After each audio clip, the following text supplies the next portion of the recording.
लेकिन गरीब कल्याण न कांग्रेस के एजेंडे में था, न आरजेडी के एजेंडे में। इनके एजेंडे में तो परिवार कल्याण था, स्वयं का परिवार का कल्याण हो।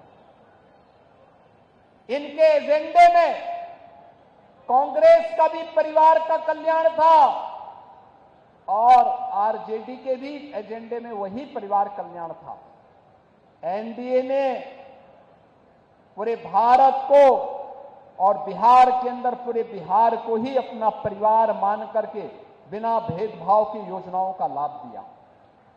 और इसीलिए जब प्रधानमंत्री मोदी जी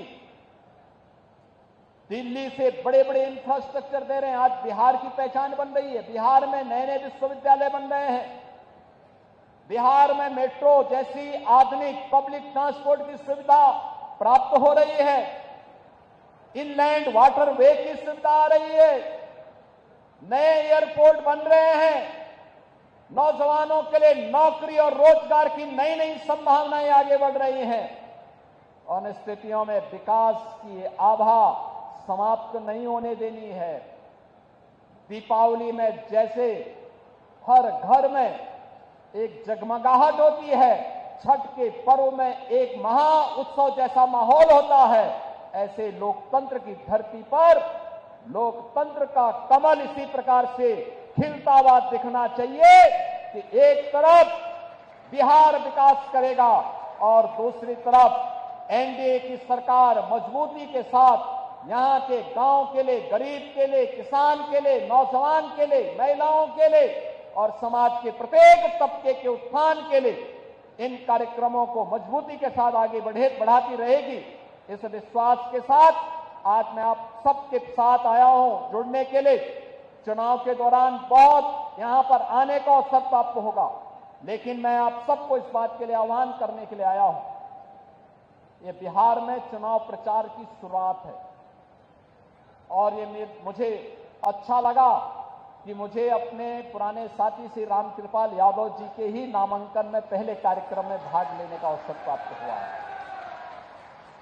हम लोग संसद में काफी पुराने रहे हैं, एक साथ काम करते रहे और मजबूती के साथ बिहार की आवाज को मजबूती प्रदान करते रहे हैं। हमें बिहार में फिर से उस राम राज्य की अवधारणा को चरितार्थ करना है, जिसको लेकर के यहां स्वर्ण यानी देश का स्वर्ण युग यही बिहार ने प्रदान किया था। बिहार ने आज से 2000 वर्ष पहले हम फिर से बिहार को वहां लेकर के जाएंगे और इसके लिए एनडीए सरकार आवश्यक है।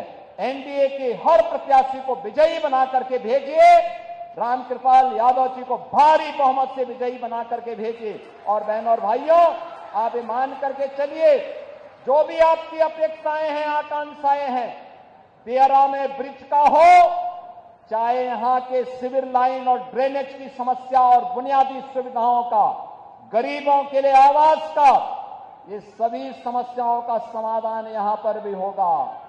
ऐसे ही होगा जैसे माफियाओं की जमीन को वापस लेकर के और गरीबों के लिए आवास बन रहे हैं ना उत्तर प्रदेश में, यहां पर भी बनेंगे, चिंता की कोई बात नहीं, अवश्य बनेगा।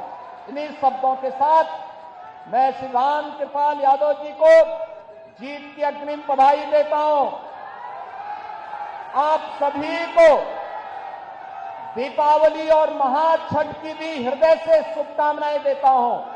छठी माई से यही प्रार्थना है कि आपके घर में, आपके परिवार में वह इसी प्रकार से उत्सव और मंगल का माहौल बनाती रहे, आप सबके जीवन में इसी प्रकार से खुशहाली आती रहे। इस विश्वास के साथ मैं अपनी वाणी को देता हूं विराम। मेरे साथ बोलेंगे जय जय श्री राम। बहुत बहुत धन्यवाद आदरणीय मुख्यमंत्री जी। हम लोग के बीच में एक संत का आगमन हो गया और जिस धरती पर संत का आगमन हो जाता है वहां से पापियों का अंत होता है। एक बार जोरदार नारा लगाएंगे, योगी आदित्यनाथ जिंदाबाद, योगी आदित्यनाथ जिंदाबाद, रामकृपाल यादव जिंदाबाद, जनक राम जिंदाबाद।